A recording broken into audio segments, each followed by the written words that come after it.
Halo, apa kabar semuanya? Bertemu kembali denganku Panca Sakti di channelku. Udah lama ya kita nggak berjumpa. Aku mohon maaf banget ya, karena memang sekarang itu kan mungkin untuk teman-teman semua yang kuliah pasti tahu lah kalau sekarang itu lagi lagi minggu-minggu ujian ya, lagi minggu-minggu UAS, ujian akhir semester. Jadi aku fokus untuk mengerjakan UASku dulu selama kurang lebih 2-3 minggu ini ya. Itu. Dan untuk minggu depan pun aku ada rencana mau berlibur sebetulnya, karena udah dapat liburan, jatah liburan 2 minggu.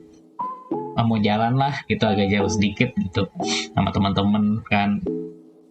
Gitu, jadi ya ini mungkin jadi video comeback sekaligus jadi video untuk pengumuman hiatus lagi nanti, karena bakal ditinggal lagi sama aku selama kurang lebih 3-4 hari ya, dengan istirahatnya ya seminggu lah ditinggal ya untuk minggu depan, jadi mohon maaf banget.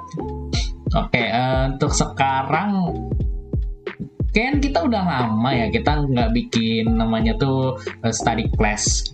Dari kemarin itu kan kita bikinnya free class ya kan, terus juga gaming class, nyoba-nyoba main game SAO.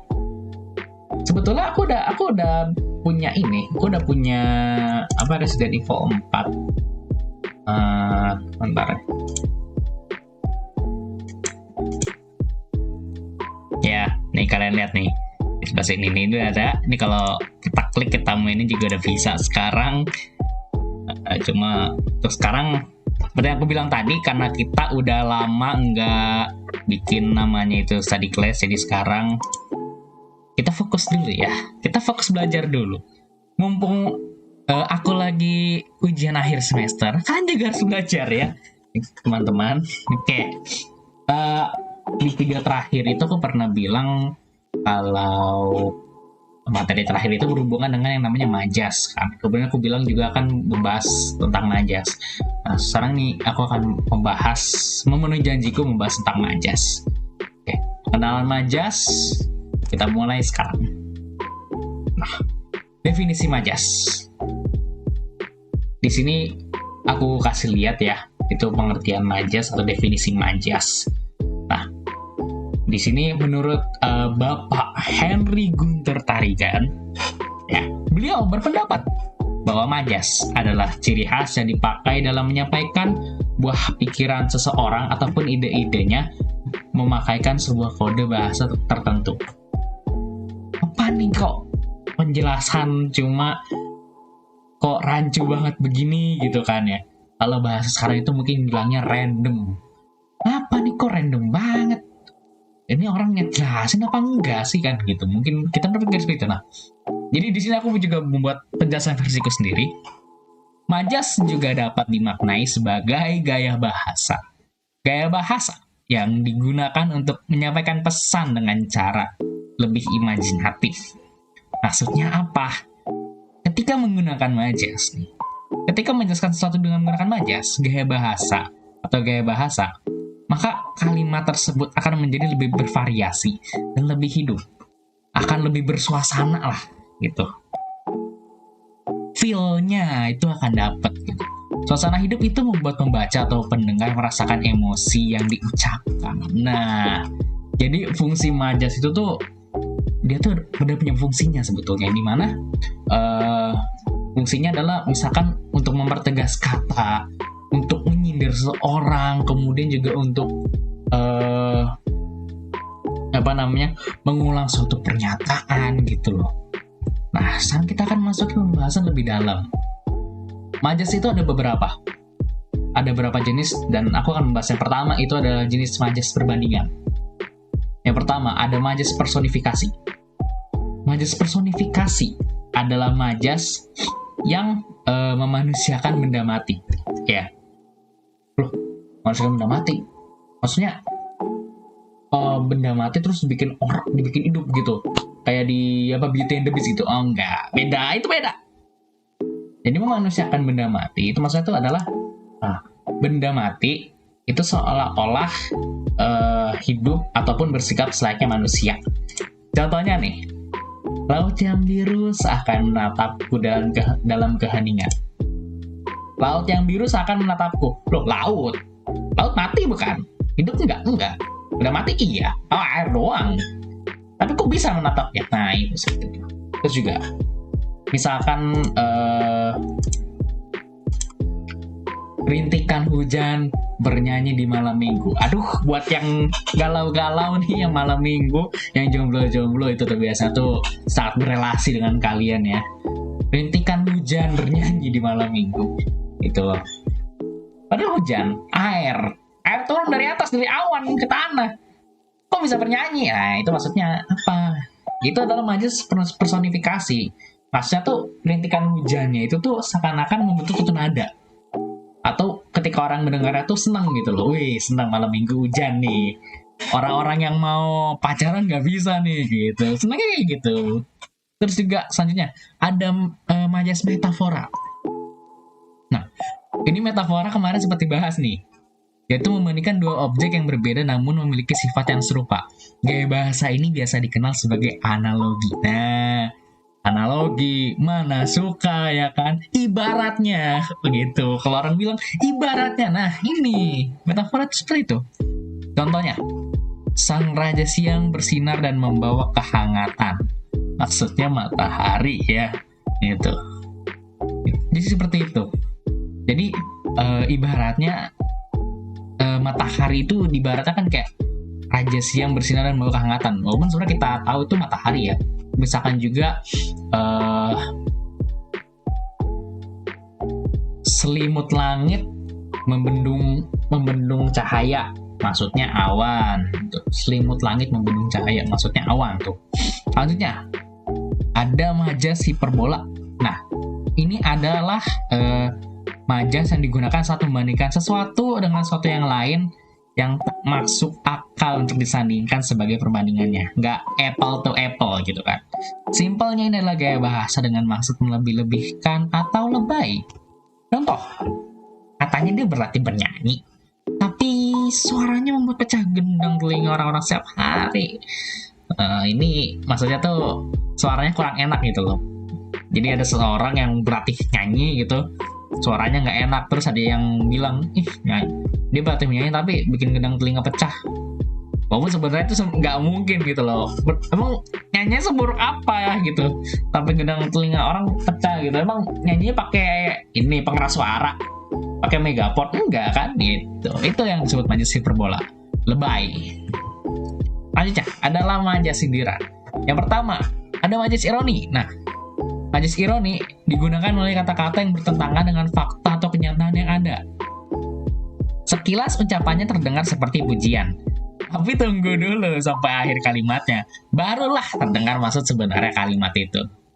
Contohnya, santun sekali perilakunya ya Bu. Bertanya saja pakai teriak-teriak ya itu. Terus misalkan kayak lagi ngantri, kemudian ada yang mau nyerobot ke antrian gitu loh. Benar-benar ya orang yang berpendidikan, antrian saja nyerobot loh. Seperti itu gitu. Maksudnya sarkasme itu adalah disampaikan secara langsung dan cenderung kasar. Bahkan sarkasme bisa terdengar seperti hujatan. Contoh, kontestan itu suaranya jelek sampai-sampai telinga aku sakit dibuatnya. Nah, mungkin beberapa ada yang sering ketukar nih antara sarkas dengan ironi ya. Jadi kalau misalkan kayak tadi gitu loh, wah orangnya pinter banget ya, sangat berpendidikan sampai nyerobot antrian, itu jatuhnya ironi ya, bukan sarkas.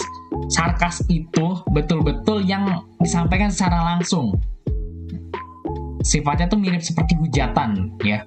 Kontestan itu suaranya jelek sampai-sampai telingaku sakit dibuatnya. Orang itu benar-benar tidak tahu malu dengan menyerobot antrian seperti itu bisa. Itu jatuhnya sarkas. Lalu selanjutnya ada sinisme. Sindiran dalam sinisme dilakukan secara langsung. Meskipun tanpa memperhalus seperti pada majas ironi, gaya bahasa sinisme tidak dapat serta-merta disebut kasar. Nah, sinisme ini berarti kalau kita bilang ya, kalau kita metaforakan, kita analogikan, ya, dia ada di tengah-tengah antara ironi dengan sarkasme. Ironi itu ibaratnya permukaan, sarkasme itu dasar, sinisme ini yang ngambang tengah-tengah. Nah, Kakakku pelit sekali tak mau berbagi makanannya denganku. Sinismenya itu ada di pelit ya. Kakaknya pelit karena tidak mau berbagi makanan. Tidak kasar. Bisa dibilang kalau bahasa gampangnya, sinisme itu kayak hujatan sopan lah. Ya kalau orang menghujat tapi misalkan dengan cara sopan, misalkan dasar kamu orang tidak berpendidikan gitu. Kamu itu ya dasar itu sopan santun gitu.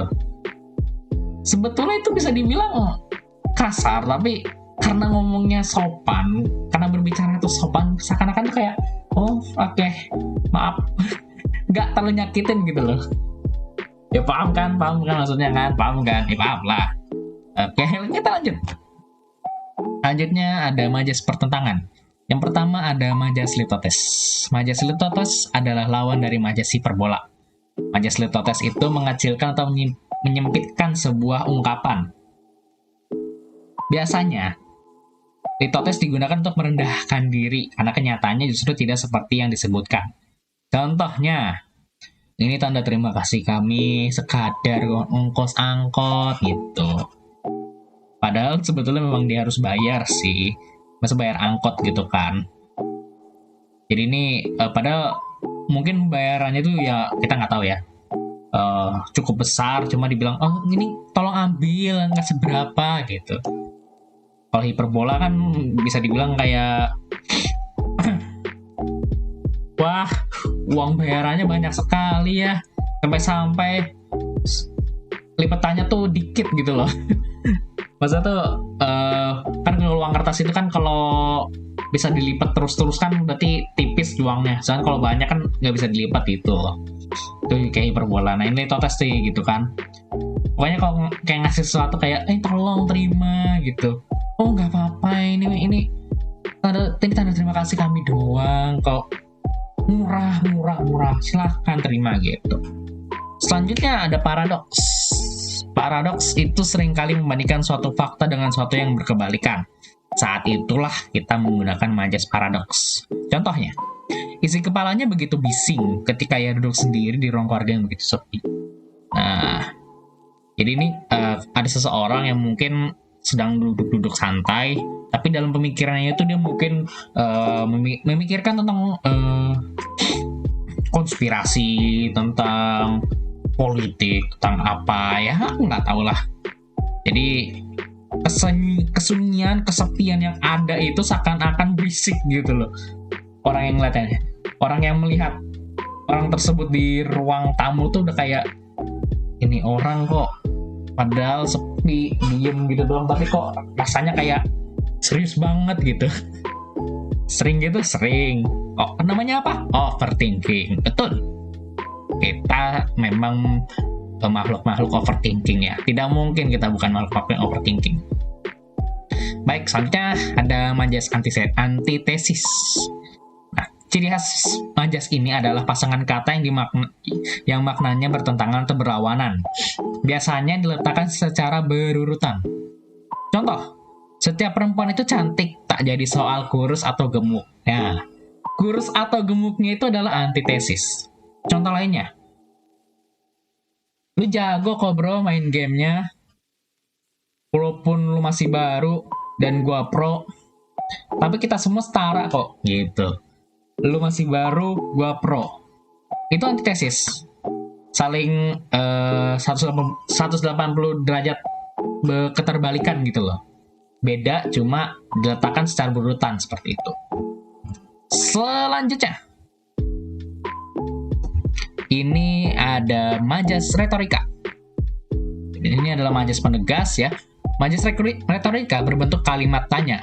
Pertanyaan yang dilontarkan itu bukan bertujuan untuk mendapatkan jawaban, sebab jawabannya sudah jelas dan pasti, namun hanya bersifat sebagai penegas.